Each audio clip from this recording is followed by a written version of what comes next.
Smart Bourse vous est présenté par Tikeo Capital.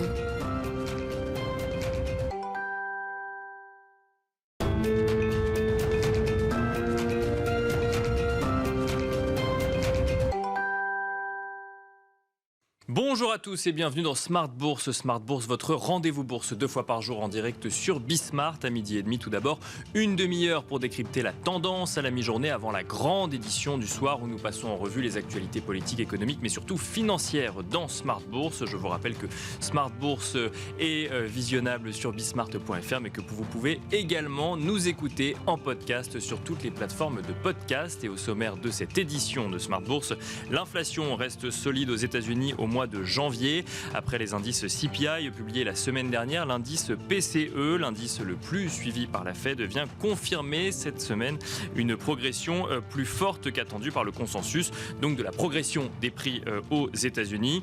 Dans sa version globale, l'indice PCE ressort en progression de 0,6% sur un mois et de 5,4% sur un an.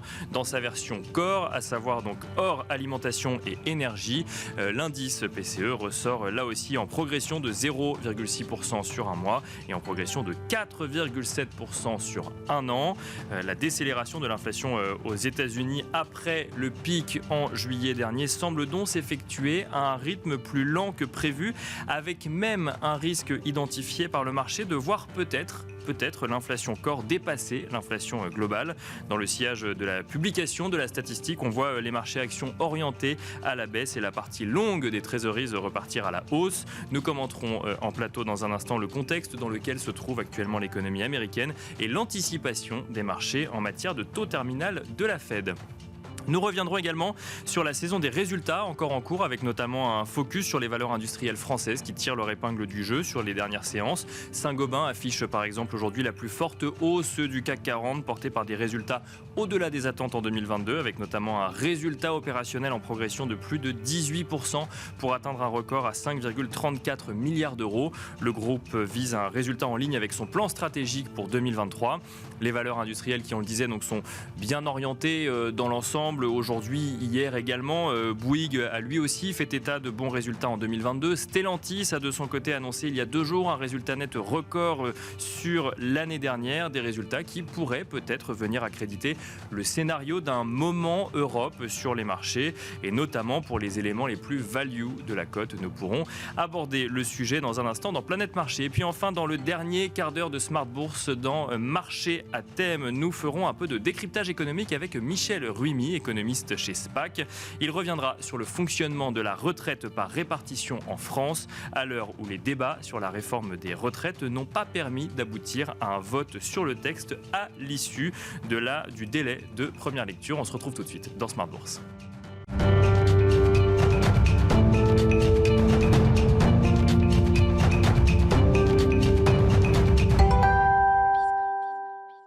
Tout de suite, nous commençons avec Tendance, mon ami, le résumé complet de l'actualité boursière du jour proposé par Alix Nguyen. Alix, la bourse de Paris semble en passe de terminer la semaine dans le rouge. Oui, un revirement à la baisse opéré en milieu de matinée alors que l'indice prenait le chemin d'une 21e semaine de hausse. Wall Street repart aussi à la baisse. Le marché dans son ensemble encaisse le rebond aux États-Unis des dépenses de consommation, mais aussi l'accélération de l'inflation pour le mois de janvier. Le département du commerce indique en effet que les dépenses de consommation ont progressé d'1,8% le mois dernier. L'indice d'inflation PCE est quant à lui ressorti en hausse de 0,6%. Sur un an, l'indice PCE affiche une accélération à 5,4%. L'indice Core PCE, pour sa part, ressort en hausse de 0,6% sur un mois et de 4,7% sur un an, soit des chiffres supérieurs au consensus et en progression par rapport au mois de décembre. À noter qu'en France, la confiance des ménages apparaît quasi stable en février à 82. Dans ce contexte, on remarque le rebond des rendements sur les marchés obligataires. Les trésoreries à 10 ans rebondissent au plus haut depuis novembre dernier. Et puis sur le marché des changes, le dollar poursuit sa remontée. On note à présent côté actualité des sociétés, Alix, que Saint-Gobain a enregistré des records pour tous ses indicateurs financiers. Oui, Saint-Gobain franchit entre autres la barre des 50 milliards d'euros de chiffre d'affaires. Le groupe enregistre des revenus en hausse de près de 16%. Sa croissance organique est de plus de 13%. On remarque cependant que la croissance en volume diminue, et plus particulièrement au second semestre, du fait d'un marché de la construction neuve en France et aux États-Unis qui peine, ce qui n'a pour autant pas empêché Saint-Gobain d'accroître son résultat opérationnel de plus de 18%. Le résultat net part du groupe est lui aussi record. Il atteint 3 milliards d'euros, soit une hausse de plus de 19% pour 2023. Saint-Gobain est naturellement confiant. Et on reste dans l'actualité des entreprises, toujours Alix, avec Fnac Darty qui chute après avoir publié des comptes annuels dégradés. On atteste la déclaration de son directeur général Enrique Martinez, selon laquelle, je cite, « L'année 2023 sera une année de combat. Les résultats 2022 intègrent une amende de 131 millions d'euros infligée en novembre par la High Court de Londres, un contentieux anglais qui remonte à 2012. Le distributeur d'électroménager et de biens culturels nous apprend aussi une hausse de 30 à 50 milliards d'euros de sa facture d'électricité après la rupture anticipée d'un contrat d'approvisionnement avec Solvay. La majorité de ces indices sont en baisse. À noter cependant que les gains enregistrés depuis 2019 ne se sont pas effacés. C'était Tendance, mon ami, le résumé complet de l'actualité boursière du jour proposé par Alix Nguyen.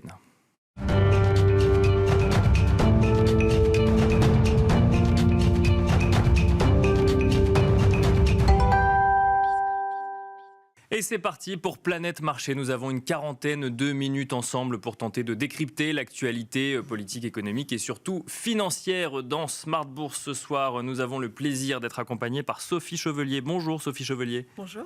Bienvenue sur le plateau de Smart Bourse. Vous êtes gérante allocation d'actifs chez Dorval AM. Nous avons également le plaisir d'être accompagnés ce soir par Gilles Bazissière. Bonjour Gilles Bazissière. Bonjour.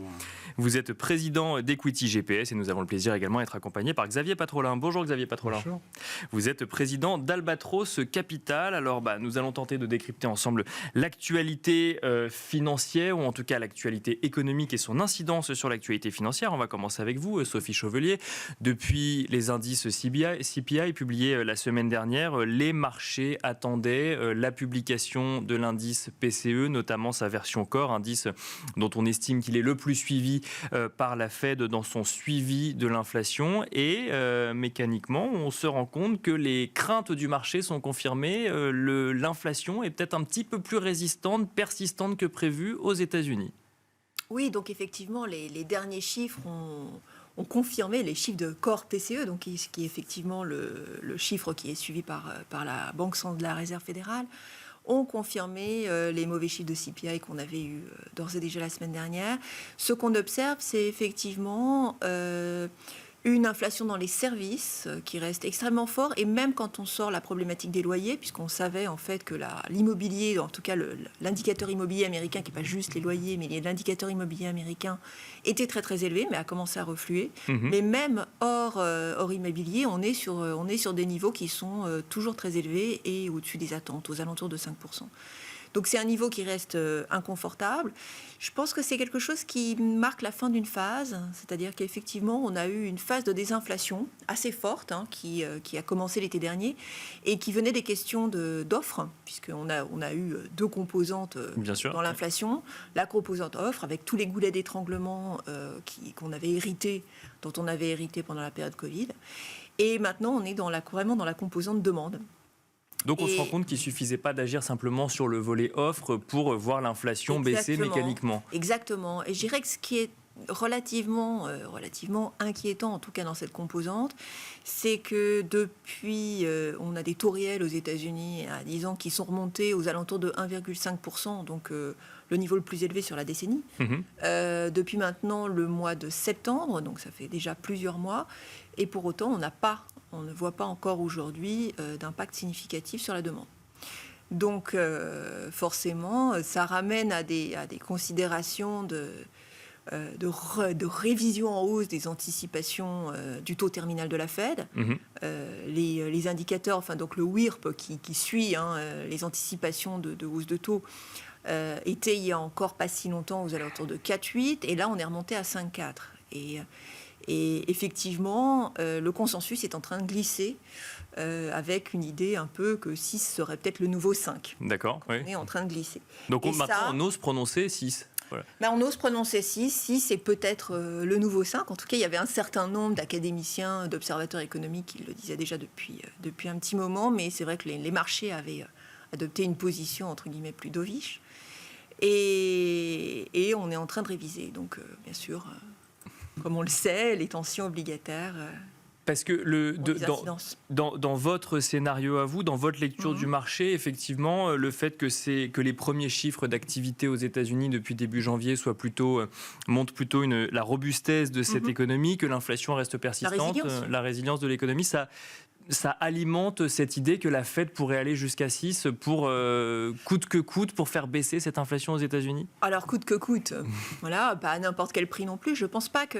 C'est-à-dire qu'en fait, en absolu, on n'est pas non plus sur des niveaux. On n'est pas en train de parler 10-12% d'inflation. On est sur des niveaux d'inflation qui sont au-dessus des cibles, qui sont les cibles des banques centrales et en sortie d'une période qu'on qualifiait de stagnation séculaire. Donc, effectivement, on peut pas. Les banques centrales n'envisagent pas durablement de dire on aura autour de 4 à 5% d'inflation. Je pense que ça, c'est quelque chose qu'on n'est pas prêt à accepter. Maintenant, ce n'est pas à n'importe quel prix non plus. Donc, les banques centrales ne sont pas non plus dans l'idée de on va faire monter le taux de chômage de 4 points. Voilà. Mais c'est vrai que je pense que c'est plus un problème d'ajustement des anticipations de marché, des anticipations et de l'action des banques centrales. On était probablement, parce que la plupart des gens avaient un scénario de récession, le marché était devenu un petit peu trop complaisant sur cette question de l'inflation. D'accord, oui. Et la résilience de l'économie américaine, la situation de plein emploi fait que l'inflation met plus longtemps à refluer, donc appellera probablement une réponse banque centrale un petit peu plus tonique. Pour bien comprendre, le risque aujourd'hui, c'est une hausse des taux de la Fed ou un maintien des taux de la Fed à un niveau haut durablement ? Les deux. C'est-à-dire que la Fed n'a pas fini, on se rapproche, on est très très proche probablement de la fin du resserrement des conditions financières, mais le niveau élevé de l'inflation cœur amènera probablement la Fed à maintenir les taux à un niveau élevé un petit peu plus longtemps. Gilles Bazissière, si on revient sur ce sujet, effectivement, indice PCE dans sa version core, donc plus élevé que prévu au mois de janvier aux États-Unis, comment est-ce que vous analysez ça chez Equity GPS ? Comment est-ce que ça rentre effectivement dans vos analyses et notations des différentes thématiques d'investissement ? Alors ça ne rentre pas directement car on n'a pas dans nos inputs pour établir nos ratings de chiffres d'inflation, mais par contre ça rentre via les taux. D'accord. Bien évidemment.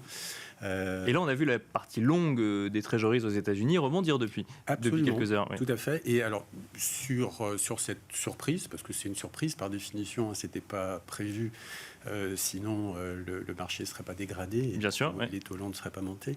Mais par contre, ce qu'on peut dire, c'est que d'ores et déjà, on avait repris une tendance à la hausse sur les taux longs avant cela, qui vient, et ça c'est un premier point. Deuxième point, on a beaucoup monté en termes de taux longs depuis 2 ans. Et 2 ans et demi. Donc si on prend un peu de recul, on est passé en gros de 0,5 à pas loin de 4 maintenant.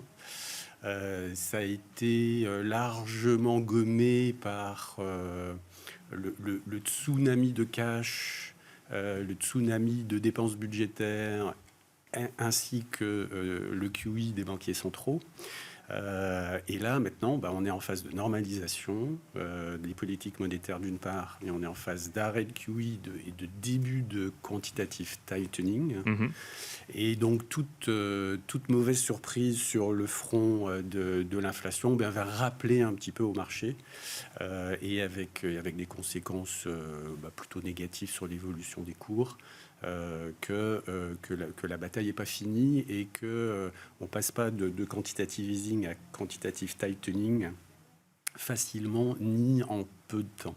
Et j'aimerais rajouter l'élément suivant. Quand on sort un peu de l'événementiel, de ce taux d'inflation-là, si on prend un petit peu de recul, on peut estimer que la hausse des taux dans le monde, sur l'ensemble des agents économiques, que sont les entreprises, les ménages, mais également les États. Il ne faut pas oublier la dimension endettement des États, qui est de plus en plus importante, à la fois en nominal et presque en pourcentage du PNB.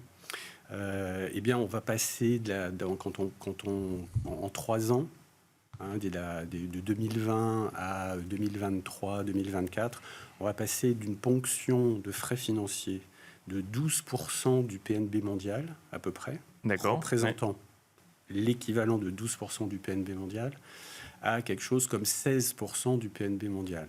Donc c'est un choc assez important sur l'ensemble des agents économiques et qui n'est pas de nature à être très, très, très favorable. En termes d'activité en tant que telle, et puis de rentabilité également. Donc ça pourrait venir peser sur l'activité des entreprises au global, sur la profitabilité sans doute. Alors que pour l'instant, dans la saison des résultats, on voit qu'ils arrivent à passer les hausses de prix sans trop de problèmes, notamment sur les grosses capitalisations. Absolument, mais je vous rappelle que les hausses de taux ont un impact dans l'économie réelle extrêmement lissé dans le temps. Parce qu'en moyenne, la duration moyenne de la dette des États, c'est 5 ans. Et la duration moyenne de la dette des entreprises ou des ménages, on peut prendre autour de 2 ans. Et donc, il y a quand même une latence assez importante dans la transmission de l'économie, dans l'économie réelle de la hausse des taux, à la fois des taux d'intervention courts et puis des taux longs. Xavier Patrolin, si je reprends le début de l'histoire, c'est pas le début de l'histoire, mais en tout cas c'est le début de l'histoire de ce soir, sur cet indice PCE Core. Alors effectivement, la question c'est de savoir quelle sera la réaction de la Fed dans un contexte où l'inflation reste élevée et où l'économie américaine reste robuste. Mais est-ce que le scénario de la Fed, en fait, on le connaît pas déjà, la question c'est le timing, mais de toute façon, le scénario, il est écrit aujourd'hui. Oui et non, pas si écrit que ça, non, finalement. Non, oui, moi je pense que vous avez raison sur le point. Il est probablement écrit sur l'ampleur de la hausse des taux. Ils peuvent réviser peut-être de 25 points de base ou peut-être 50 points de base additionnels, mais on est globalement arrivé pas loin du terme du processus. Par contre, c'est la deuxième partie, c'est la stabilisation, ce que vous avez mentionné tout à l'heure. Et ce point est essentiel. Et là, il faut rentrer sur les éléments je vais pas le faire trop longtemps, mais il faut rentrer sur les éléments les éléments structurels qui caractérisent l'économie américaine. L'économie américaine est confrontée à quelque chose de tout à fait exceptionnel depuis quasiment l'après-guerre, l'après-Seconde Guerre mondiale. Alors, on me demande que vous arrêtiez de toucher le micro pour qu'on puisse vous entendre effectivement de l'autre côté. Elle est déficitaire à ce stade de 5 millions d'emplois. Donc c'est quelque chose qui ne s'est pas vu depuis au moins un demi-siècle. Donc la Fed peut faire ce qu'elle veut. De toute façon, les conditions du marché du travail sont exceptionnelles. Donc l'action qu'elle peut avoir, en d'autres termes, l'action qu'elle peut avoir par une remontée des taux courts pour faire décélérer la croissance est extrêmement faible. Ou alors il faudrait qu'elle remonte, qu'elle double au fond, qu'elle détruise. C'est-à-dire que le marché du travail, quand vous êtes en situation déficitaire de 5 millions d'emplois, ça veut dire que si vous voulez commencer à une contraction du marché du travail, vous devez détruire 5 millions d'emplois. Donc vous devez quasiment, c'est pas une micro-récession, on n'est pas loin de c'est un choc. Alors on en a détruit énormément au moment du Covid, mais ça a été purement transitoire. Donc cette phase structurelle du marché du travail complexifie l'action de la Fédérale Réserve. Donc quoi qu'elle fasse, elle ne pourra pas agir suffisamment pour ce qui est frappant, c'est la conférence de presse de Jérôme Powell. Je ne sais pas combien de fois il a dit au cours de cette conférence de presse à des questions qu'on lui posait, je ne sais pas.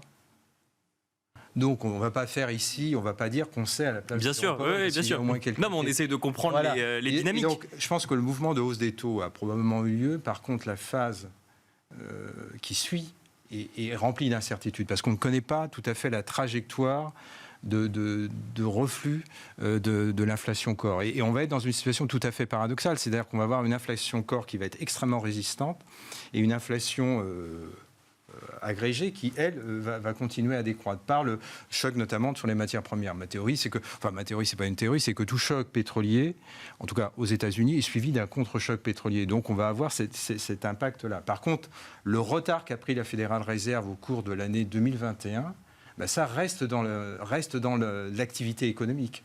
Et donc vous avez cette espèce de conjonction entre un marché du travail qui est dans une évolution structurelle, on pourra revenir là-dessus, il y a des raisons démographiques, il y a plein de facteurs, et puis une économie américaine qui a été chauffée à blanc post-Covid par une stimulation budgétaire et une stimulation monétaire. puis un contexte post-Covid qui a perturbé l'offre et la demande. Donc tout ça s'est agrégé, et comme la Fed était en retard, ça a diffusé, et on le voit aujourd'hui sur les services, et l'action que pourrait avoir la Fédérale Réserve sur les services, c'est extrêmement difficile. Ou alors, il faut qu'elle change complètement son target, si j'ose dire, et qu'elle provoque une récession. Et je ne suis pas sûr qu'elle ait ce mandat du point de vue de l'exécutif américain. Donc ça veut dire que probablement les taux, on fait quasiment... Ils réagissent aujourd'hui, peut-être qu'ils réagiront encore pendant quelques jours, mais ils ont fait l'essentiel de leur mouvement. Par contre, ils vont probablement rester à un niveau élevé. Et moi, je voudrais quand même signaler une petite observation. On n'arrête pas de dire que les taux réels sont à 1, 1,5. Non, les taux réels sont négatifs. Les taux longs. Oui, mais je parle à long terme. Oui, c'est-à-dire le coût de financement des entreprises, donc dans la durée, pas instantanément. Voilà, moi, je prends l'inflation. L'inflation, c'est un débat. Oui. C'est un débat. Et je pense que le taux réel mesuré en prenant l'inflation contemporaine, pas l'inflation telle qu'elle est anticipée sur les marchés d'obligations indexées, on reste en taux réel négatif. Ce qui et donc, il faut que les banques centrales... Ça agit très vite sur les agents économiques. Parce que pour Monsieur Tout-le-Monde, si j'ose dire, dans la rue, sans être méprisant à son endroit, lui, ce qui compte, c'est qu'il va faire une comparaison, il ne va pas regarder l'indexé, l'inflation sur le 10 ans ou le 5 ans ou le 10 ans du T-bond. Il va regarder le prix à un instant pratiqué aujourd'hui. Voilà, sur l'immobilier, ça agit. Alors, pourquoi ça agit sur l'immobilier ? Parce que l'indice d'inflation sur l'immobilier est complètement différent de l'indice d'inflation agrégé. Et donc, c'est pour ça que les banques centrales vont probablement être dans une phase d'attente, parce qu'elles savent quand même que l'inflation consolidée va refluer, que les taux réels mesurés à l'aune de l'inflation instantanée vont à un moment se tendre, et c'est ça qu'elles attendent. Cette contraction, au fond, du crédit va probablement plus se faire par un impact des taux réels instantanés que des taux réels mesurés à l'aune des indexés. Et c'est ce qui fait que la Fed est dans une stratégie d'attente, puisqu'elle, au fond, elle a remonté ses taux depuis à peine 12 mois. Les premiers effets sont en train de gripper marginalement l'activité économique, et donc elle doit être en toute théorie, dans une position d'attente. Donc le chiffre d'aujourd'hui ne change pas grand-chose. Mais donc, si je comprends bien, elle attend alors même que vous nous dites que le marché de l'emploi est suffisamment solide pour faire en sorte de ne pas faire baisser l'inflation à court terme. Oui, alors ça veut dire probablement qu'elle va devoir garder cette posture pendant de très longs trimestres.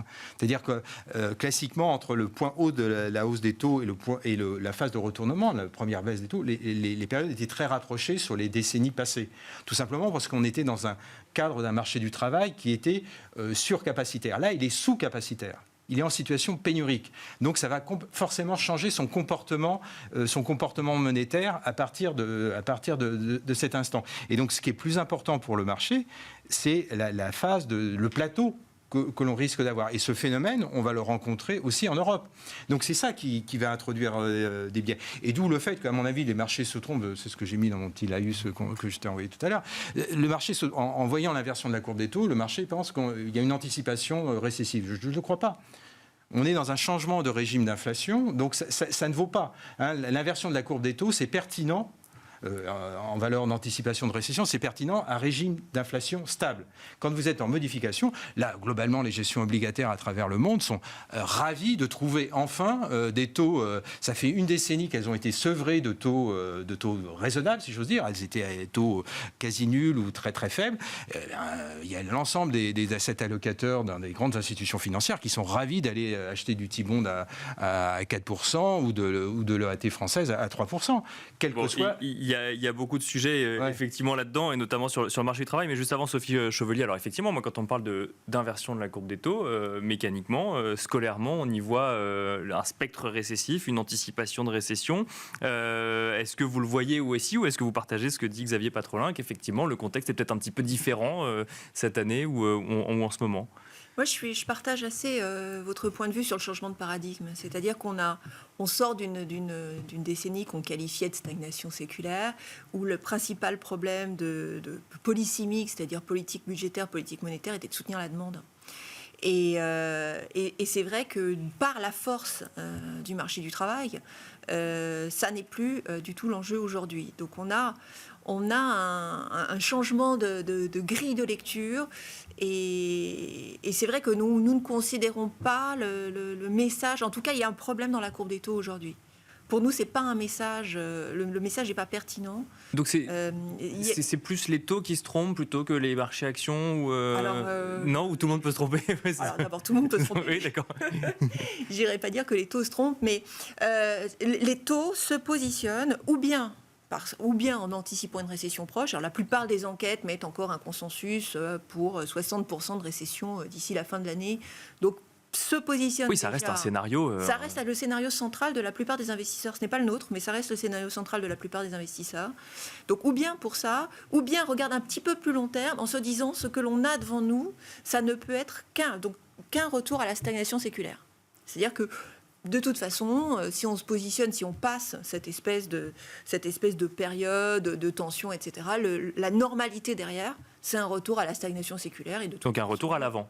Un retour à l'avant.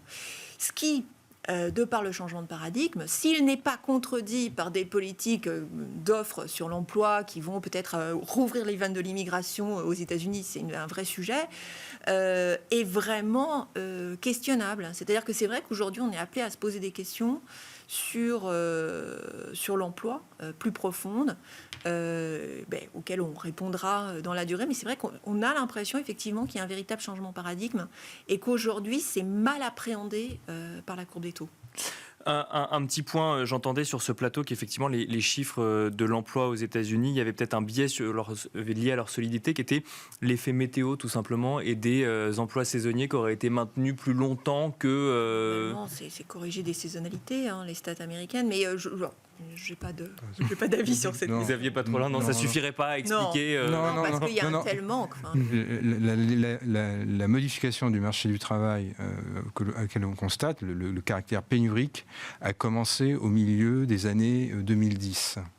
Donc, le phénomène, c'est quasiment avant l'élection de Donald Trump. Donc le marché commence à être en situation pénurique, c'est-à-dire que le solde devient légèrement positif à partir de 2014-2015. Donc il y a une accélération avec le Covid, mais non, alors après on peut avoir des phénomènes saisonniers liés à la météo, mais ça ne change rien à la problématique pénurique, au caractère structurel, ça n'a aucun impact. Gilles Bazissière, si on fait le lien avec les marchés financiers, que nous disent les ratings d'equity GPS justement pour les marchés financiers américains dans le contexte qu'on vient d'évoquer actuellement? Alors sur le marché américain, on a un rating très faible aujourd'hui, faible comme on n'a eu que 13% des cas dans le passé. Donc on est au 87e pourcentile en termes de cherté, de non-attractivité du marché américain. Je rappelle qu'on les calcule en agrégeant bottom-up nos ratings valeur par valeur. On suit 95% de la capitalisation boursière mondiale et on établit nos ratings tous les jours. Et donc là, le marché américain nous paraît depuis un petit moment fragile et susceptible d'être mis en difficulté en termes de performance par des surprises négatives. D'accord. Une surprise négative relative à l'inflation, relative donc à la supposition générale que la Fed devra baisser ses taux très vite, le fameux pivot de la Fed, ce qui est une des façons de résoudre une courbe des taux inversée, c'est en effet de baisser les taux courts, mais il y en a une deuxième façon de résoudre la position certes anormale d'une courbe des taux inversée, très anormale, c'est la hausse des taux longs.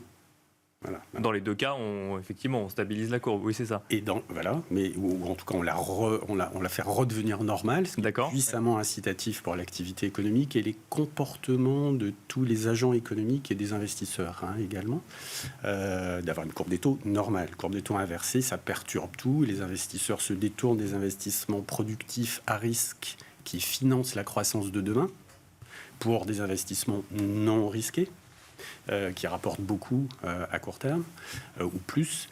Et puis quant aux entreprises, si ça coûte plus cher de s'endetter à 2 ans, on investira un petit peu moins. En tout cas, on fera un peu plus attention. Et puis, il y a une limite à l'effet favorable inflationniste dans les comptes des entreprises. Dans un premier temps, on peut passer des hausses de prix sans de façon un peu généralisée, en se cachant derrière l'inflation. Mais au bout d'un moment, il y a des secteurs qui souffrent réellement. Et au global, des hausses de coûts et des hausses d'inflation, c'est pas bon non plus pour les marges des entreprises. Donc je dirais que là, on a une poursuite de la hausse des taux longs, voire une petite accélération ponctuelle avec ce chiffre-là, cet événement-là, mais qui s'inscrit dans une logique beaucoup plus long terme. Et dans si le marché américain était, à notre avis, chèrement payé et pas attractif avant la hausse d'aujourd'hui des taux longs, eh bien, elle l'est encore moins après cette petite hausse des taux longs supplémentaires.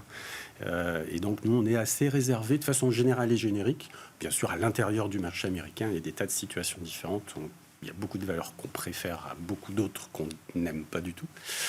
Mais en général et en générique, il nous semble que le marché est mûr pour retracer un petit peu la hausse de début d'année qui, je vous rappelle, avait été largement comprise par une partie des intervenants du marché comme étant le signe que la Fed allait relâcher bientôt. Mais si on analyse à la lumière de la forte baisse de la fin de l'année dernière, là, ça relativise complètement la hausse du début d'année, qui était en large partie, à notre avis, due par un phénomène de window dressing de fin d'année dernière. Bon, du coup, ça m'amène au sujet qu'on traitait en introduction. Est-ce qu'on peut parler de moment Europe si effectivement vos ratings sont aussi mauvais sur les marchés américains? Est-ce qu'ils sont meilleurs sur les marchés européens? Sur les marchés de la zone euro. De la zone euro, oui. Pas de l'Europe au sens large, parce que les marchés refuges de meilleure qualité en dehors de la zone euro, de meilleure qualité que la zone euro, sont eux pricés, à notre avis, de façon assez pleine. Mais la zone euro a des caractéristiques en fait sectorielles qui la rendent attractive relativement dans les circonstances actuelles. C'est le fait que les technologies de l'information sont très peu représentées. Je parle de la zone euro, oui, bien sûr, par rapport aux États-Unis oui, notamment. Il y a aussi le fait que la pharma et les biotech sont moins représentées qu'en Europe hors zone euro, dans les marchés plus sophistiqués, avec des entreprises de meilleure qualité au global, selon nous. Et donc ça fait que les banques et les grosses sociétés value sont relativement bien positionnées dans l'environnement actuel global, et il se trouve qu'elles sont surreprésentées en zone euro par rapport à d'autres marchés développés. Donc oui, on peut continuer à voir une surperformance de la zone euro. J'en veux pour preuve les banques. Nous, ça fait longtemps qu'on a un rating très favorable, très élevé sur les banques de la zone euro. Et même aujourd'hui, elles continuent de surperformer. Donc, c'est vraiment typique de l'investissement value et contrariant. Xavier Patrolin, si on parle marché, alors on peut commencer effectivement par continuer la discussion qu'on avait tout à l'heure sur l'économie américaine, avec peut-être votre avis ou votre point de vue sur ces marchés américains qui corrigent effectivement en ce moment, et puis peut-être un mot de la saison des résultats en Europe plus précisément, qui pourrait ou non porter le marché européen. Alors une petite observation, si vous mettiez $100 en 2008, vous faites deux choix, vous mettez $100 sur les bourses américaines ou $100 sur le reste du monde. À la fin de l'année dernière, vous aviez $98 sur le reste du monde et vous aviez un peu plus de $300 sur les marchés américains. Donc ça veut dire qu'ils ont la surperformance qu'a été capable de produire, de générer les actifs zone US par rapport au reste du monde sur la décennie passée est exceptionnelle. Et quand vous la mettez en regard des valorisations, des déciles de valorisation, vous avez aujourd'hui un écart gigantesque, enfin spectaculaire, entre les actifs américains, même s'ils ont consolidé un petit peu sur 2022, et le reste du monde. Donc dans le reste du monde, il y a la zone euro, mais pas que. Il y a les pays émergents, il y a plein d'autres acteurs. Donc ça, c'est un point qui est probablement favorable. Alors, sous certaines conditions qu'il faudra explorer dans les prochains trimestres, mais qui est probablement favorable aux actifs non américains. D'accord. Ouais. Donc, si vous y mettez une baisse possible du dollar contre toute devise, en tout cas une dépréciation du dollar, ça doit aider. Maintenant, sur les publications de résultats sur la zone euro, je crois que c'est la grande surprise depuis 2 ou 3 trimestres. Les marchés ont anticipé sur l'événement. On est le jour anniversaire de l'Empire du Mal, si j'ose dire. De l'invasion de l'Ukraine par l'Empire du Mal de l'Ukraine. Et les marchés ont vu tout de suite une récession immédiate, une récession bénéficiaire. Or, beaucoup d'investisseurs ont oublié la poussée d'Archimède. La poussée d'Archimède, c'est ce qu'on apprend, je sais pas, à l'école primaire, au collège ou au lycée. Et c'est exactement ce qui s'est passé. C'est-à-dire que les économies européennes, et l'économie mondiale, mais les économies européennes ont connu un choc majeur au moment du Covid. Et toute la phase de stimulus, de reconstitution des stocks, de carnet de commandes était extrêmement puissant et largement supérieur aux impacts d'instabilité sur les matières énergétiques. Et donc, au fond, on a assisté tout au cours de l'année 2022 à des révisions absolument spectaculaires en termes d'activité, de rentabilité sur les valeurs européennes. Et donc, à un moment, fin septembre de l'année dernière, vous aviez un écart absolument gigantesque entre les valorisations que proposaient les marchés européens qui étaient sur les déciles les plus faibles et des révisions bénéficiaires sur 2022 et 2023 qui restaient extrêmement toniques. Alors maintenant, ça commence à décélérer, évidemment, les révisions commencent, mais on n'est pas en contraction. On est quasiment en stagnation avec des niveaux de rentabilité qui restent toujours très élevés. Donc les marchés ne sont pas, contrairement à ce qui est souvent dit sur ce plateau et d'autres, que les marchés ne sont pas du tout dans une phase euphorique, en Europe en tout cas. Ils passent une phase de pessimisme, et de pessimisme qui a été probablement exagéré parce que la situation était extrêmement complexe à apprécier. C'est facile de refaire l'histoire ex post. Dans l'instant, c'était plus compliqué de l'anticiper. Oui, mais il y avait quand même une vraie crainte en matière d'approvisionnement énergétique. Oui, mais quand vous regardiez les carnets de commandes, vous avez des enquêtes mensuelles de la Banque de France qui couvrent une vingtaine ou une trentaine de secteurs. Je suis désolé, moi je les regardais attentivement, je les regarde par construction tous les mois. Vous avez des carnets de commandes qui continuaient à se reconstituer, des stocks qui restaient extrêmement bas sur des biens intermédiaires. Alors c'est l'économie française, mais quand même.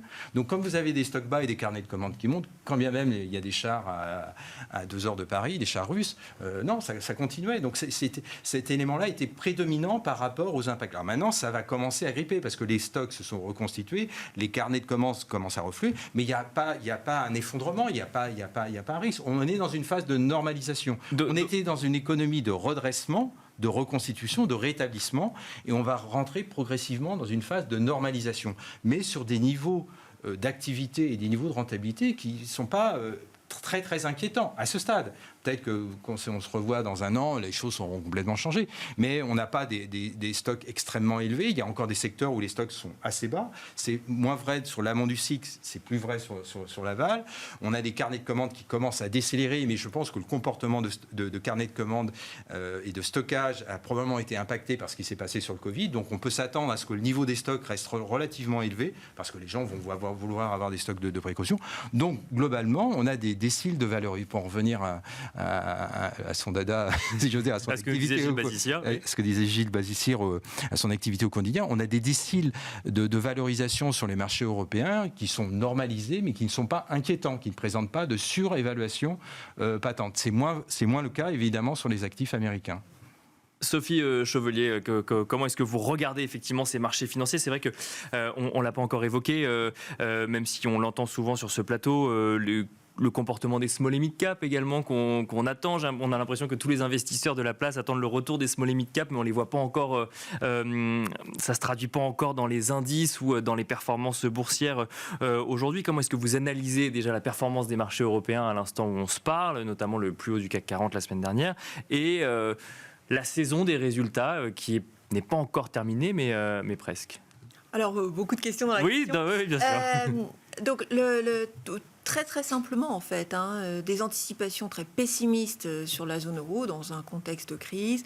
L'année dernière. Voilà, des effets Covid mal compris. On est toujours en train d'être surpris par les effets post-Covid, vraiment, avec effectivement du surstockage de précaution de la part des entreprises, ce qu'on appelle l'effet bullwhip dans l'économie. Donc vraiment quelque chose qu'on n'avait pas vu auparavant et qui a amené les entreprises à restocker, alors sur des niveaux, mais qui sont beaucoup plus élevés que ce qu'on n'avait jamais connu sur les 20 dernières années, et qui vont rester probablement plus élevés que ce qu'on avait connu en tendance historique. Donc tout un tas d'effets qui sont venus, entre guillemets, compliquer la lecture normale et habituelle du cycle.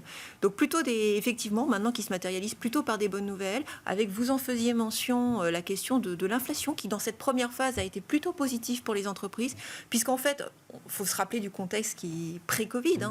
L'Europe, c'était un pays, enfin, c'est une zone économique de faible croissance, avec très très peu d'inflation, complètement. On en voulait plus à l'époque. Les boîtes, les entreprises n'avaient pas monté leur prix depuis 10 ans. Enfin, donc il y a quand même vraiment un grand nombre d'entreprises qui ont profité de cette séquence pour monter leur prix, même quand elles n'avaient pas forcément une pression sur les coûts très forte, d'autant que leur structure de coûts était extrêmement resserrée.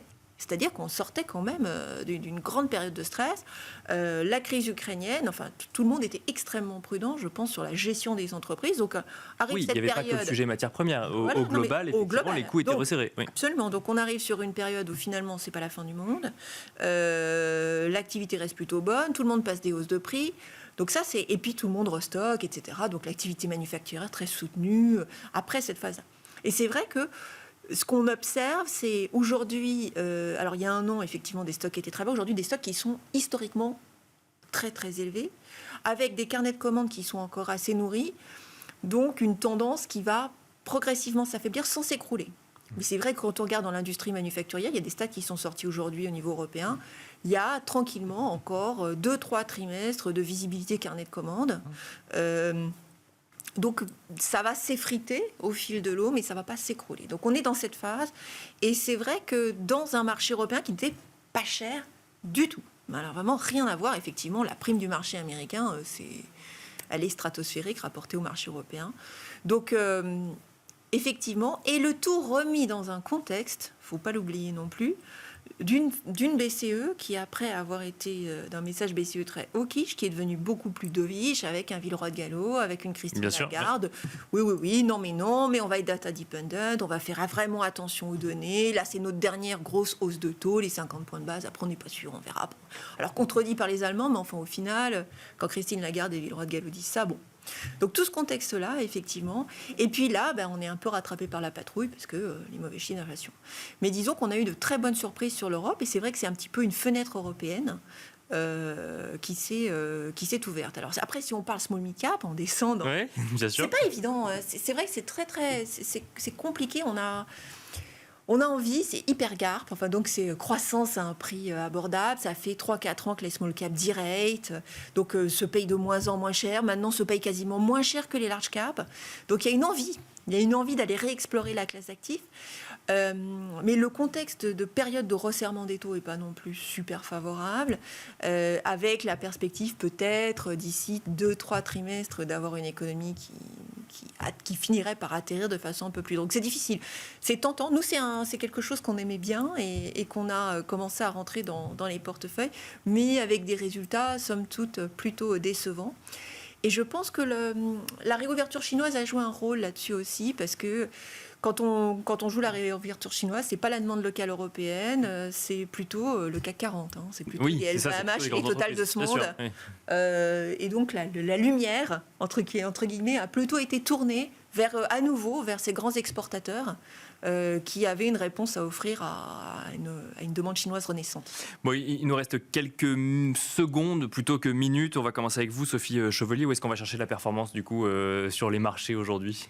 Alors, nous, on est plutôt en train de réduire la voilure. D'accord, oui. La performance a été faite, du coup. Ça a été très, très, très rapide. On aime bien le call européen, mais on pense que le marché pourrait respirer, effectivement. Il y a pas mal de tensions obligataires. Mais par contre, on était complètement sortis, on n'avait aucune obligation. Et on est en train de re-regarder.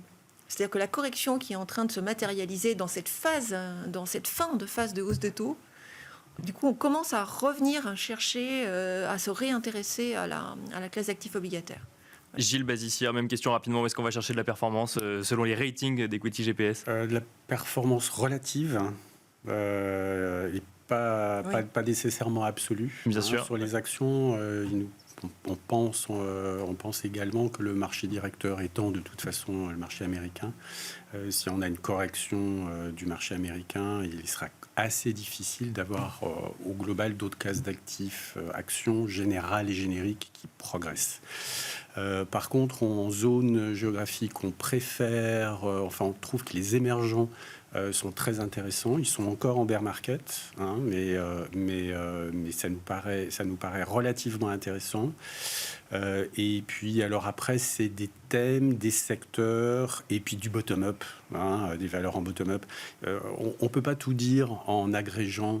Bien sûr. En agrégeant des marchés. Ça reste un métier d'investir aussi, effectivement. Absolument. Et en particulier, nous, on continue de bien aimer les financières de la zone euro pour leur mérite propre. Et puis un grand nombre de sociétés dans des secteurs divers, mais qui sont qui ont des enjeux importants en termes de lutte contre le changement climatique et en termes de gouvernance meilleure que leur secteur dans ce domaine-là notamment. Et ça, c'est quelque chose qui ne peut pas s'analyser en top-down, qui ne peut que s'analyser qu'en bottom-up, mais qu'on arrive quand même, nous, à percevoir via une croissance des perspectives économiques et financières meilleures pour ces entreprises en bottom-up que beaucoup d'autres dans le monde. Xavier Patrolin, très rapidement, où est-ce qu'on va chercher de la performance ? On va chercher de la performance là où il y a du levier opérationnel, c'est-à-dire là où la croissance du chiffre d'affaires engendre une croissance des marges opérationnelles du résultat.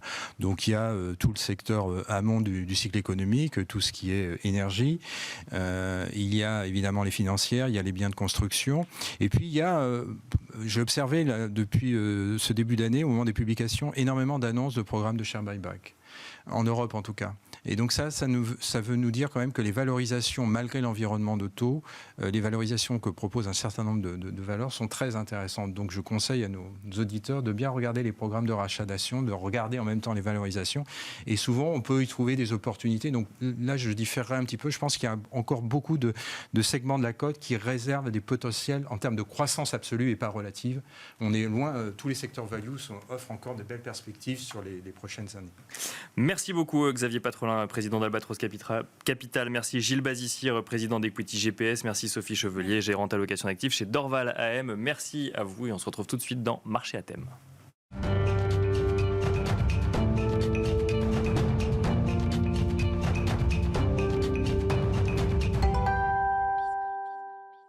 Et c'est parti pour la dernière partie de Smart Bourse pour Marché à thème où nous allons faire ensemble un petit peu de décryptage économique et pour cela nous avons le plaisir de recevoir sur le plateau de Smart Bourse Michel Rumi. Bonjour Michel Rumi. Bonsoir. Bienvenue sur le plateau de Smart Bourse. Vous êtes économiste chez SPAC. Ensemble nous allons parler retraite et plus spécifiquement mécanisme de retraite par répartition. Il n'aura pas échappé aux gens qui nous écoutent les débats actuels sur la réforme des retraites avec notamment des discussions à l'Assemblée nationale qui devait se terminer le 17 février dernier, le 17 février dernier, par un vote qui n'a pas eu lieu et finalement le texte est à présent en discussion au Sénat. Que va-t-il se passer alors que l'Assemblée nationale ne s'est pas exprimée sur le texte ? C'est là la fête, c'est que le texte soit voté et adopté ou non, le texte quittera le Sénat le 12 mars en direction de la commission paritaire mixte paritaire. En fait, qu'est-ce que ça veut dire ? C'est une instance qui regroupe 7 députés, 7 sénateurs qui ont pour mission d'arriver à un terrain d'entente sur un texte qui va essayer qui va être présenté à nouveau entre le Sénat et l'Assemblée nationale pour être voté. D'accord. Et c'est pas gagné. C'est pas gagné parce que si c'est pas voté, eh bien on va avoir des allers-retours, ce qu'on appelle et donc entre ces deux chambres pour essayer d'amender, d'arriver à un texte, on va dire, plus ou moins final. Et si, en tous les cas, le processus parlementaire s'arrêtera le 26 mars, que le texte soit finalisé ou pas. Et c'est là où on risque d'avoir un peu plus de difficultés parce que, du coup, c'est le gouvernement qui a la main.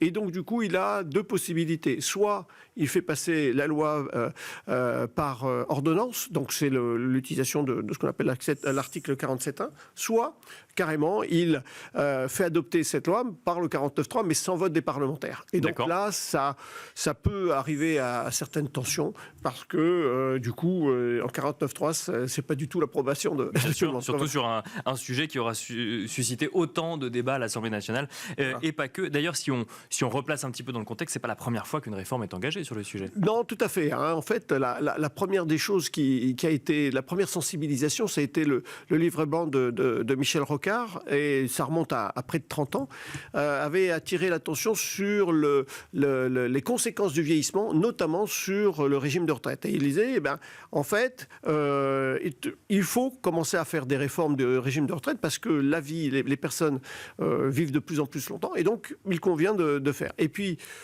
depuis, chaque gouvernement, que ce soit de droite ou de gauche, a mis au programme sa vision de la retraite. Et aujourd'hui, nous sommes à la cinquième réforme, mais ça risque d'être pas la dernière parce qu'on ne pourra pas systématiquement toujours reculer l'âge de départ à la retraite. Donc, ce qu'il va falloir à un moment donné, c'est de trouver un âge raisonnable qui soit, donc ça veut dire un choix de société et en même temps un choix politique. Et donc, pour l'instant, que prône en fait l'OCDE? Elle dit, mais pour éviter des crises récurrentes, il conviendrait de mettre en place des mécanismes d'ajustement automatique, en fait, qui fait que ça veut dire qu'en fait, on va adapter le programme de retraite en fonction de certains critères. Ouais. Mais la grande difficulté, il faut qu'il y ait un consensus politique et pour l'ensemble et ce qui n'est pas gagné. Et donc, c'est toute la difficulté. Pour bien comprendre, si on fait un état des lieux de notre système de retraite par répartition aujourd'hui, ça représente quoi concrètement ? Alors, première des choses, c'est avant la réforme, il y avait 42 régimes de retraite. Donc, il y avait bien sûr le régime général, mais il y avait aussi des régimes spéciaux et qui faisaient qu'il y avait certains régimes qui pouvaient sembler être plus bénéficiaires que d'autres, etc., etc. Donc, dans une estimation d'harmonisation, on a dit on va tout mettre ensemble. Et puis, ce qu'il faut voir, c'est qu'à fin 2020, grosso modo, il y a à peu près 17 millions de retraités qui vivent en France ou à l'étranger. C'est à peu près... on va dire à peu près au moins rien du tout. En moyenne, non, j'allais faire une comparaison, un pourcentage et j'ai pas osé le faire. Mais en moyenne, ce qu'il faut voir aussi, c'est que les femmes touchent moins que les hommes en termes de retraite parce que c'est un parcours particulier. Mais en gros, ça fait 40% en moins. La pension moyenne, toujours, c'est à peu près un peu plus de 1500 euros brut, donc ça fait à peu près 1400 net. Et surtout, c'est que les dépenses de retraite représentent à peu près 14% du PIB environ. Et ce qu'il faut voir, c'est que cet pourcentage, en fonction de la crise sanitaire, a augmenté. Et donc, c'est ce qui convient. Et ces dépenses viennent s'ajouter sur, en même temps, un règlement de la dette qui est très lourd là-dessus. Et c'est ça qui attire un peu la chose, c'est que si on a un régime de retraite qui est déficitaire, il faudra le financer par endettement, associé à la dette déjà qui existe, ça risque d'être inflammable, on va dire. Alors, quels sont les différents leviers envisagés pour stabiliser le système des retraites aujourd'hui ? Alors, on peut envisager 3 leviers, possibilités. Première des choses, c'est augmenter les cotisations. Ça peut sembler de bon sens, mais ça pose 2 problèmes. Première des choses, c'est en France, on est déjà bien, on va dire, les cotisations sont relativement élevées, donc ça serait malvenu. Donc, deuxième problème, c'est que si on élève les cotisations, ça va jouer sur les équilibres. Par exemple, si on augmente les cotisations sur la part salariale, ça réduit le pouvoir d'achat, et déjà, ce pouvoir d'achat qui est écorné avec l'inflation, ça peut poser des problèmes pour la croissance. Deuxième chose, si on augmente les cotisations patronales, ça veut dire moins de compétitivité, moins d'investissement et peut-être moins de volonté de négocier les salaires. Donc ça, c'est pas si simple que ça. Deuxième chose, c'est améliorer l'emploi. Ce qui serait idéal, c'est intégrer plus de jeunes, augmenter plus la part des seniors dans l'activité économique, ce qui serait bien. Mais ça pose aussi des petits problèmes parce que il faut trouver embaucher notamment les seniors, c'est pas si simple. Oui, il y a une responsabilité, pour les employeurs. Et donc ça ferait augmenter le nombre de cotisants. Troisième chose, ça serait de reculer l'âge de la retraite. Le sujet. Voilà. Et donc du coup, ça veut dire que ça diminuerait le nombre de retraités et en même temps, ça augmenterait le nombre des actifs. Donc ça pourrait arriver. Donc c'est ces types-là, mais il faut un consensus là-dessus. Toujours dans un objectif de décryptage un peu de cette réforme, sous un point de vue économique, comment font les autres pays sur le sujet, Michel Rumi ? Ça, c'est tout. Alors, première des choses, c'est que tous les pays aujourd'hui de l'OCDE sont confrontés au vieillissement de la population. Donc, qu'est-ce qu'ils ont fait ? Eh bien, de manière générale, ils ont systématiquement pris des mesures d'allongement de l'âge de départ à la retraite. Et donc, la difficulté, c'est que si certains ont eu le temps de s'y adapter progressivement en vue de la conjoncture, en vue de pas mal de choses. D'autres ont été obligés de faire ces réformes au dos du mur. Donc ça veut dire que, notamment, c'est l'Italie au moment de l'entrée en zone euro. Et puis il y a également aussi la Grèce avec le moment de la crise des dettes souveraines. Et donc, ce qui fait, c'est qu'aujourd'hui, par exemple, l'âge de départ à la retraite en Italie, c'est de l'ordre d'à peu près de 71 ans. Au Portugal, elle est à peu près un peu moins de 67 ans. Et en fait, ce qu'il faut bien voir, c'est qu'aujourd'hui, les 2/3 des pays de l'OCDE, en fait, ont adopté ces mécanismes d'ajustement automatique. Ça veut dire l'âge de départ à la retraite. Oui. Ça veut dire quoi concrètement ? Ça veut dire que, par exemple, vous avez la Grèce, l'Italie, comme je viens de parler, mais aussi bien la Suède, qui peuvent indexer l'âge de départ à la retraite sur l'espérance de vie. Et d'ailleurs, la Suède relèvera en 2026, je dirais, de 65 à 67 ans, l'âge de départ à la retraite. Et c'est ça on tend de plus en plus à faire cela, c'est qu'aujourd'hui, au lieu d'arriver à avoir d'inscrits dans les lois certaines limites, on essaye d'adopter un peu plus de souplesse pour permettre de tenir compte de l'allongement de la retraite ou certains événements de la vie. Donc ça, finalement, c'est l'explication économique. Après, derrière, il faut un consensus politique pour agir sur, effectivement, ce contexte économique. La difficulté, c'est que aujourd'hui, la crise du Covid a révélé beaucoup de choses, notamment la relation au travail. Et c'est ça qui est important. Ce qu'il faut voir, c'est que aujourd'hui, certaines personnes ont eu du mal à revenir dans leur travail. C'est la quête de sens. En même temps, c'est la rémunération, savoir un peu ce qui se passe. En gros, ce qu'il faut bien voir, c'est que aujourd'hui, de plus en plus, on a individualisé les rémunérations donc pour satisfaire, on va dire, certaines volontés. Donc c'est un côté positif, mais en même temps, les salariés ont perdu cette notion de groupe. Et ce qui fait, c'est que d'un seul coup, se retrouver là-dessus avec un travail qui semble un peu plus, on va dire, perdre de sens pour eux, mais en même temps la non-reconnaissance de leur valeur, en fait, en termes de valeur ajoutée dans ce travail, fait que d'un seul coup, on se dit, mais pourquoi vouloir travailler un peu plus à ce niveau-là ? Et ce qu'il faut bien voir, c'est que autant quand on travaille, on est soumis, on va dire, d'une certaine mesure à la volonté du travail, donc avec peut-être une fluctuation et du chômage. À la retraite, on a la certitude de la retraite. Donc, d'un certain côté, les personnes aussi souhaitent avoir une certitude de ne pas avoir de problème en termes de revenus. Et c'est ça qui joue aussi. Il y a un aspect psychologique et sociologique là-dessus. Merci beaucoup, Michel Brumi, d'être venu sur le plateau de Smart Bourse nous détailler effectivement les enjeux en matière de réforme des retraites aujourd'hui. Je rappelle que vous êtes économiste chez SPAC. Merci beaucoup. Merci. Merci à vous également de nous avoir suivis. Je vous rappelle que vous pouvez retrouver Smart Bourse en replay sur bismart.fr, en podcast également sur toutes les plateformes de podcast. Et vous retrouverez Smart Bourse lundi à 12h30 en direct sur Bismart.